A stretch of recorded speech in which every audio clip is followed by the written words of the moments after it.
Hi guys, welcome back to our channel. நான் உங்கள் தமிழச்சி. இன்னைக்கு நம்ம சேனலில் மாரி செல்வராஜ் அவர்கள் எழுதிய மறக்கவே நினைக்கிறேன் புக்கோட அத்தியாயம் 3 தான் பார்க்க போகிறோம்.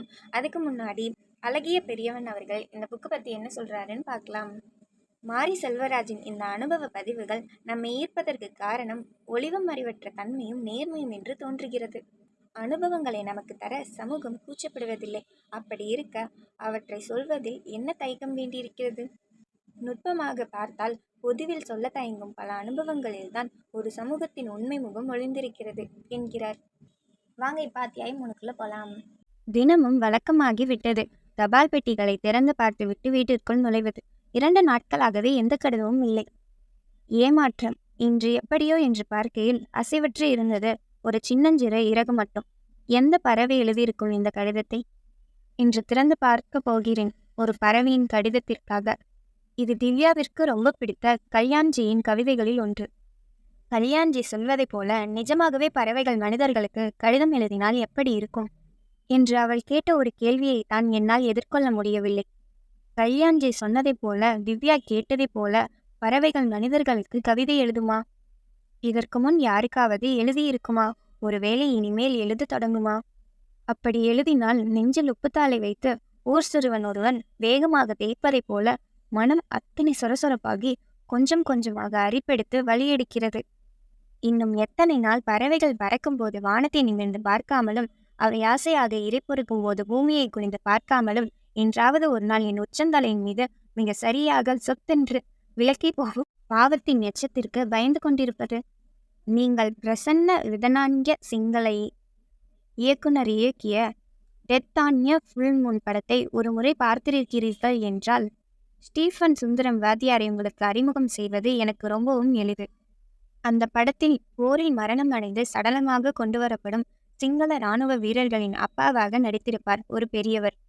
அவருக்கு முக சவரமும் முடி குறைப்பும் செய்யாமல் அவர் கையில் வைத்திருக்கும் ஒரு கம்புடன் இன்னொரு கம்பையும் கொடுத்து அவர் உடம்பில் சுற்றியிருக்கும் துண்டிற்கு பதிலாக வாழைக்கரைகள் பட்டு பட்டு கருப்பாக்கி போன ஒரு மஞ்சள் கலர் அரக்கை சட்டையையும் கொடுத்து வானத்தை பார்த்து ஒரு நிமிடத்திற்கு ஒரு முறை ஒரு சிரிப்பு சிரிக்கச் சொன்னால் அதுதான் ஸ்டீஃபன். ஆனால் அந்த படத்தை பார்க்காதவர்கள் வேற வழியே இல்லை. நீங்களாகவே உங்களுக்கு புரிந்த மாதிரி ஸ்டீஃபன் வாத்தியாரை கற்பனை செய்து கொள்ளத்தான் வேண்டும். ஸ்டீஃபன் சுந்தர வாத்தியார் தான் ஊருக்குள் முதலில் அதிகம் படித்து பக்கத்து ஊர் பள்ளிக்கூடத்திற்கு பாடம் எடுக்க போன அரசாங்க வாத்தியார். என்றாலும் என் பால்யத்தின் நினைவிற்குள் வந்த அவரின் முகம் தங்கும்போது அவர் வெறுமனே வானத்தை பார்த்தபடி தெருவிற்குள் அலைந்து திரியும் லூசி வாத்தியாராகத்தான் இருந்தார். எப்போதாவது எங்கள் வீட்டை வாத்தியார் கடந்து போகும்போது அம்மா சொல்வார், ஐயோ பாவம், இம்புட்டு பவுசா போன வாத்தியார் இப்படி கிடந்து பிராண்டியன் போல் வானத்தை பார்த்துக்கிட்டு திரியிறாரே என்று. நம்ம டீச்சர் வாத்தியாருக்கு கிறுக்கு பிடிச்சிருச்சு தெரியுமா? சி, மனுஷன் அவன் உண்டு, அவன் வேலை உண்டு, ஊர் வம்பு நமக்கு எதுக்குன்னு இருந்தா உங்க எல்லாருக்கும் கிறுக்கு பிடிச்சிருக்குன்னு அர்த்தம். திட்டாதரமா எங்களுக்கு அப்படி சொல்றதுக்கு ஆசைப்பாரு. அவர் நான் ஆத்து பக்கத்துலேயும் குளத்து பக்கத்துலேயும் நின்றுக்கிட்டு காக்கா மாதிரி மயில் மாதிரி குயில் மாதிரி கத்திக்கிட்டு திரியிறாராம். டீச்சர் போய் கூப்பிட்டா வாத்து மாதிரி கசுறாராம் பேக் பேக் என்று. இப்படி அவரை பற்றி பேச்சு நடக்கும்.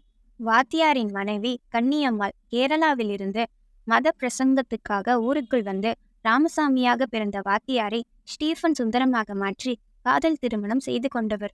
அப்படியே கொஞ்ச நாளில் வாத்தியார் மனைவி வாத்தியாட்சியாகி அப்புறம் அப்படியே ஆங்கிலத்தில் டீச்சராகிவிட்டார். ஐயோ பாவம், ஏன்கா ரொம்ப படிச்சா ஆட்களுக்கு இப்படியெல்லாமா ஆகும்?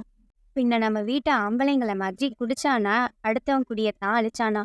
மனுஷனும் படிச்சு தான் மூளை குழம்பி இருக்கணும். இப்படி படிப்பின் மீது பேரச்சத்தையே ஊருக்குள் ஏற்படுத்தினார் வாத்தியார்.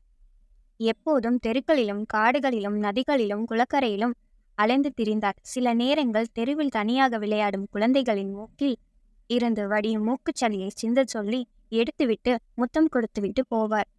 அப்புறம் மேட்டு தெருவில் பார்த்தவர் திடீரென்று காளச்சாமி கோயில் கோட்டைக்குள் மண்டியிட்டபடி ஜெபித்து கொண்டிருப்பார்.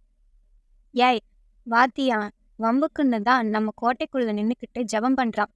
கொஞ்ச நாள்ல இந்த கிறுக்கன் காளசாமிய ஏசுசாமியா மாத்திருவான் போலையே என்று யாராவது பேசினாலும் யாரும் அதை பெரிதாக எடுத்துக்கொள்வதில்லை. ஜபம் முடிந்ததும் வடக்கு தெரு வழியாக முதல் கிணற்று வாய்க்காலுக்குத்தான் போவார். அங்கு யாராவது குளித்து கொண்டிருந்தால் அவர்களை தொந்தரவு செய்யாமல் அவர்கள் குளித்து முடிக்கும் வரை அங்கேயே அமர்ந்து பச்சை பனமரத்தை உரித்து தின்றிருப்பார். குளிப்பவர் குளித்து முடித்து கரை ஏறியதும் மிச்ச பனப்பழத்தை வாய்க்காலில் விட்டுவிட்டு 2 கைகளாலும் தண்ணீரை அள்ளி அள்ளி குடிப்பார்.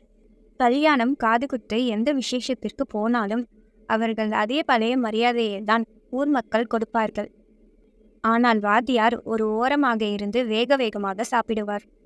தான் சாப்பிட்ட இலையிலேயே இன்னும் கொஞ்சம் சோற்றை வாங்கி சுருட்டி மடியில் கட்டிக்கொண்டு கிளம்புவார். வாத்தியார் ஒரு பறவை போல ஆகாயம் பார்த்தபடியே போகையில் எதிரில் அவரது மனைவி கன்னிமார் டீச்சர் வந்தால் அப்படியே தெருமாறி போய்விடுவார். 2 நாட்களுக்கு ஒரு முறை வாத்தியாருக்கு தெரியாமல் டீச்சர் அவரின் அருகில் போய் நின்று எதர்ச்சியாக இருமுவரை போல இருமுவார். உடனே ஸ்டீஃபன் சுந்தரம் வாத்தியார் டீச்சரை பார்த்து தனது வலது கையை நீட்டுவார். டீச்சரும் கேள்வி எதுவும் கேட்காமல் ஒரு 10 ரூபாய் தாளை எடுத்து அதில் வைப்பார். கன்னிமால் டீச்சரின் இந்த இருமலும் ஸ்டீஃபன் சுந்தர வாத்தியாரின் இந்த கை நீட்டலும் அந்த 10 ரூபாய்க்காகவே இது தேவைப்படும் நேரங்களில் மிகச் சரியாக நடப்பது போல இருக்கும். அந்த 10 ரூபாயுடன் ஸ்டீஃபன் வாத்தியார் தங்கப்பாண்டி நாடார் கடைக்கு போவார். தன்னிடம் நீட்டப்பட்ட ரூபாய்களை நாடார் வாங்குவார். அவர் எதுவும் கேட்க மாட்டார். வாத்தியாரும் எதுவும் சொல்ல மாட்டார். அந்த 10 ரூபாய்க்கு மொத்தமாக நிலக்கடலையையோ பொடிக்கடலையையோ கொடுப்பார். அதை வாங்கி 2 கம்பில் ஒரு கம்பில் பொட்டலம் கட்டுவார். அம்மன் கோயில் முன்னாடி புலிக்காய் விளையாடும் சிறுவர்களை கொஞ்ச நேரம் வேடிக்கை பார்ப்பார். அப்புறம் வடக்கு திசையை நோக்கி நடக்கத் தொடங்கி விடுவார். முதலில் ஒரு வாய்க்கால் வரும். அப்புறம் இருசுவந்த வாழைக்காடு. அப்புறம் திருநெல்வேலி திருச்செந்தூர் மெயின் ரோடு வரும். அதை தாண்டினால் நாவல்பழ மரங்களும் தேக்கு மரங்களும் மருத மரங்களும் வேப்ப மரங்களும் மொட்டுக்காய் மரங்களும் வஞ்சனத்தி மரங்களும் அப்புறம் எனக்கு பெயர் தெரியாத ஆயிரக்கணக்கான செடிகள் கொண்டு ஒரு சின்ன காடு இருக்கிறது. அந்த காட்டை தாண்டித்தான் தாமிரபரணி நதி ஓடுகிறது. காட்டிற்குள் அவர் சென்றதும் அடுத்த நொடி அந்த காடு கரையும், அந்த காடு கத்தும், அந்த காடு கூவும், அந்த காடு அகவும், அந்த காடு கீச்சிடும். இப்போது அவரும் கத்துவார், கூவுவார், அகவுவார், கீச்சிடுவார். அவ்வளவுதான். அத்தனை மரங்களும் இலைகளுக்கு பதிலாக விதவிதமான பறவைகளை உதிர்க்கும். கொண்டு வந்த கடலையையோ பிடி சொற்றையோ பழத்தையோ தானியத்தையோ அங்கேயே எப்போதும் கிடக்கும் 5 தேங்காய் சிற்றைகளில் தன்னை சுற்றி வைப்பார். தாமிரபரணியிலிருந்து ஒரு தகர டப்பாவில் எடுத்து வந்த தண்ணீரை கையில் வைத்துக்கொண்டு அமர்ந்திருப்பார். பறவைகள் தானியத்தை தின்றுவிட்டு அவர் கையில் ஏறி நின்று தண்ணீர் குடிக்கும். 2 கிளிகள் அவர் எண்ணெய் பார்க்காத தலையில் ஏறி நின்று பேன் பார்க்கும். மாமிச பட்சிகளான காக்கைகளோ அவரது கால் புண்களை கொத்தும். அவர் உடுத்தியிருந்த அந்த அழுக்கு வேட்டியில் தங்கியிருக்கும் தானியங்களை கொத்தி தின்ன அந்த சின்னஞ்சிறு குருவிகள் அத்தனை ஆசைப்படும். சொன்னால் நம்ப மாட்டீங்க, அவசரமா முட்டையிட விரும்பும் சில மணிப்புறாக்கள் அவர் மடியில்தான் முட்டையிடும். அப்படியே காலையை விரித்து கொண்டு சாரத்தை தொட்டிலாக்கி அமர்ந்திருப்பார். நேரம் ஆக ஆக மயிலாகவும் நிலன் நகரும், காடு இருளும். சின்னதாக ஒரு இருமல், அவ்வளவுதான். உதிர்ந்த அத்தனை பறவைகள் மறுபடியும் மரத்தின் கீழே திரும்பும். வாத்தியார் அரைய வழியில் ரொட்டை தாண்டி, வாழைத்தோட்டம் தாண்டி, வாய்க்கால் தாண்டி, அம்மன் கோயில் தாண்டி, நாடார்கி தாண்டி வீடு திரும்புவார். ஊரில் தங்கப்பாண்டி நாடார் சில நாள் கடை திறக்க மாட்டார். சத்துணவில் சில நாள் உருண்டை கொடுக்க மாட்டார்கள். செல்வி சில நாள் பால் வாங்க வராமல் இருந்து விடுவாள். அண்ணன் சில நாள் என்னை அடிக்க மறந்து விடுவான். புஷ்பலலிதா சில நாள் பூ வைக்காமல் பள்ளிக்கு வந்து விடுவாள். ஆனால் வாத்தியார் காடு போவதும் வீடு திரும்புவதும் தவறியதே இல்லை. ஒரு நாள் அது தவறியது. காடு போனவர் வீடு திரும்பவில்லை. எந்த பறவையும் வந்து யாரிடமும் ஏனென்று சொல்லவில்லை. மொத்த ஊரும் காடுக்குள் இறங்கி தேடினோம். நதிக்கரைகளில் தேடினோம். நதிக்குள் இறங்கி தேடினோம். கன்னியம்மாள் டீச்சர் இருமிக் கொண்டே தேடினார். ஏதாவது ஒரு திசையிலிருந்து வாத்தியார் தன் வலது கையை நீட்டிவிட மாட்டாரா? நாம் அதில் 10 ரூபாயை வைத்துவிட மாட்டோமா என்று தவித்தபடி புதருக்குள் புகுந்து பார்த்தார். முதலில் ஒரு சாய்ந்த பெரிய மஞ்சினத்தின் மரத்தை அசைத்து பார்த்தார்கள். அதன் பின்னர் ஒரு மருத மரத்தின் பெரிய பொந்துக்குள் புகுந்து பார்த்தார்கள்.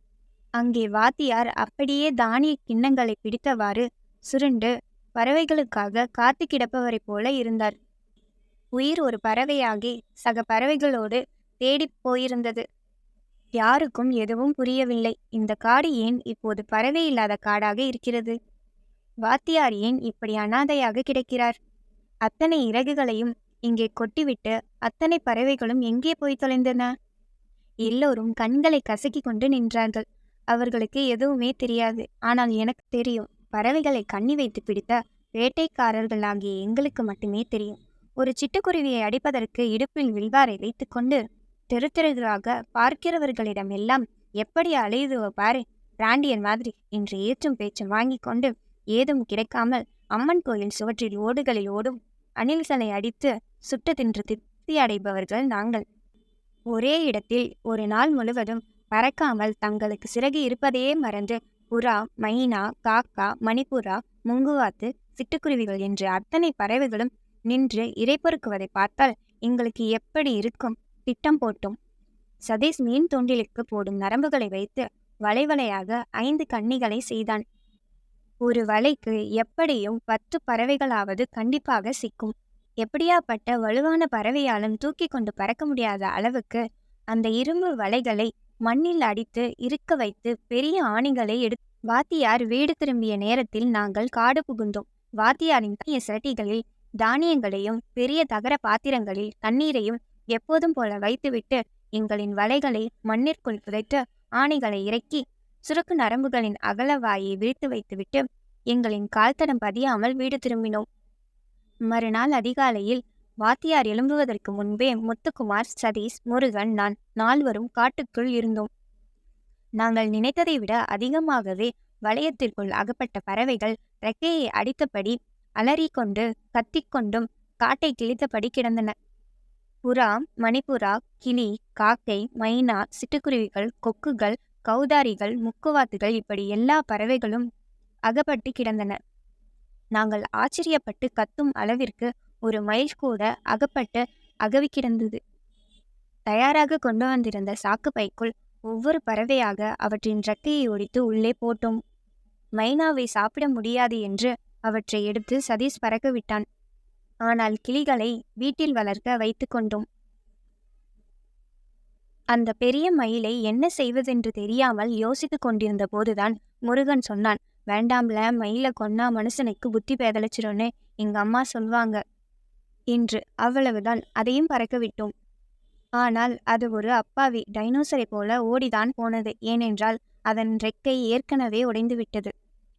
தூக்க முடியாத அளவு நிரம்பி போன சாக்கை தூக்கி கொண்டு வாழைத்தோட்டம் வழியாக போனால் யாராவது பார்த்து விடுவார்கள் என்று பஸ் ஸ்டாண்ட் வழியாக சென்று உச்சிப்பரம்பு ஏறி கால்வாய் ரயில்வே கேட் தாண்டி வீராலப்பேரி பணக்காட்டிற்கு போய் சேர்ந்தோம். வாத்தியார் எப்போதும் போல எழுந்து நாடார்கடையில் கடலை வாங்கி கொண்டு காட்டிற்குள் போய் சேர்ந்த அதே நேரத்தில் வீராலப்பேரியில் பணங்காட்டிற்குள் அகப்பட்ட எல்லா பறவைகளும் ஒரு பெரிய பாத்திரத்தில் ஆவி பறக்க வெந்து கொண்டிருந்தன. வாத்தியாரின் சடலத்தை பார்த்தபோது அது எல்லாம் நினைவிற்கு வந்த எங்களுக்கு கண்ணீர் முட்டி கொண்டு வந்தது. சதீஷ் நிற்க முடியாமல் வீட்டிற்குள் ஓடினான். முருகனோ அவன் அம்மாவின் பின்னால் போய் ஒளிந்து நின்று கொண்டிருந்தான். நானும் முத்துக்குமாரும் தான் நடக்கும் எல்லாவற்றையும் எதுவும் தெரியாதவர்களைப் போல வெறிக்க வெறிக்க வேடிக்கை பார்த்து கொண்டிருந்தோம். சத்தியமாக எங்களுக்கு தெரியாது வாத்தியார் எல்லா பறவைகளையும் அடையாளம் வைத்திருப்பார் என்று. எங்களுக்கு தெரியாது வாத்தியார் 500 பறவைகளில் 50 பறவைகளை வேட்டையாடினாலும் வாத்தியார் கண்டுபிடித்து விடுவார் என்று. எங்களுக்கு தெரியாது வாத்தியார் பறவைகளை இவ்வளவு நேசிப்பார் என்று. எங்களுக்கு தெரியாது நாங்கள் கண்ணி போட்டு பிடிக்கும்போது அந்த பறவைகள் உதிர்த்த அத்தனை இறகுகளும் வாத்தியாருக்கு அவை எழுதிய கடைசி கடிதம் என்று. எங்களுக்கு தெரியாது அவர் அந்த கடிதங்களை வாசித்து வாசித்து பித்து பிடித்து கதறி அழுதிருப்பார் என்று. ஏதோ ஒரு பறவை, வாத்தியாரே, நீதான் துரோகி, நீதான் எங்களை பழக்கி எங்களை நம்ப வைத்து அவர்களிடம் பிடித்து கொடுத்து விட்டாய், இனி உன் முகத்திலேயே நாங்கள் விழிக்க மாட்டோம் என்று எழுதி சென்றிருக்குமோ? அதுதான் வாத்தியாரின் நெஞ்சை அடைத்திருக்குமோ? அந்த நொடியிலேயே அந்த இடத்திலேயே அவர் உயிர் பிரிந்திருக்குமோ? வாத்தியாரை தூக்கச் சொன்னார்கள். எல்லோரும் தூக்கினோம். அவரோ பறக்கப் போவதைப் போல கைகள் இரண்டையும் விரித்து கொண்டு கிடந்தார். அவரை ஏங்க தூக்குறீங்க? அவர் இங்கதான் வாழ்ந்தார். அவர் இப்போதும் எங்கேயும் போகல. இங்கதான் ஏதோ ஒரு பறவையாகி ஏதோ ஒரு மரத்துல இருக்கார். எப்பயும் நான் போன பின்னும் இறங்கி வருவார். இந்த உடலை மட்டும் அங்கே கொண்டு போய் என்ன செய்வது? இங்கேயே ஏதாவது ஒரு மரத்தின் நிழலில் நல்லபடி அவரை அடக்கம் செய்யுங்கள். அவர் பறவையாக பறக்கட்டும், காடாக வாழட்டும் என்று கன்னிமார் டீச்சர் சொன்னதனால் வாத்தியாரை அங்கேயே அடக்கம் செய்தோம். போன பொங்கலுக்கு ஊருக்கு போயிருந்த போது பிறந்தநாள் பரிசாக மயிலிறகு வேண்டும் என்று திவ்யா கேட்டபோது வாத்தியாரின் கல்லறை பக்கமாக வாத்தியாரின் கல்லறை பக்கமாக அத்தனை போலி தைரியத்துடன் போய் பார்த்தேன். எவ்வளவு பறவைகளின் இறகுகள் அங்கே கொட்டி கிடந்தன. அவை எல்லாமே வாத்தியாருக்கு அந்த பறவைகள் எழுதிய கடிதங்களாக இருந்தால் அவை என்ன எழுதியிருக்கும்? நிச்சயமாக எங்களை பற்றிதானே எழுதியிருக்கும். அவற்றின் இறக்கைகளை வலிக்க வலிக்க ஒடித்தவன் என்று என்னைத்தானே அடையாளம் படுத்தியிருக்கும். அவை எப்படி கொல்லப்பட்டன என்று எழுதினால், ஐயோ வேண்டாம், காட்டை விட்டு வேகமாக வெளியேறி எப்போதும் போல என்றாவது ஒரு நாள் யார் மூலமாகவோ பகிரங்கமாக நிச்சயமாக உடைப்பட போகும் பாவத்தின் மூட்டைக்குள் வந்து பதுங்கிக் கொண்டேன். உடையும் போது அது உடையட்டும், நாறும்போது அது நாரட்டும். அத்தியாயம் 3 இதோட முடிஞ்சிருச்சு. அத்தியாயம் 4, 5ன்னு வரிசையாக எல்லா அத்தியாயமும் பார்க்கலாம். இந்த வீடியோ உங்களுக்கு பிடிச்சிருந்தா லைக் பண்ணுங்கள், கமெண்ட் பண்ணுங்கள், ஷேர் பண்ணுங்கள். மறக்காமல் தமிழகம் சேனலை சப்ஸ்கிரைப் பண்ணுங்கள்.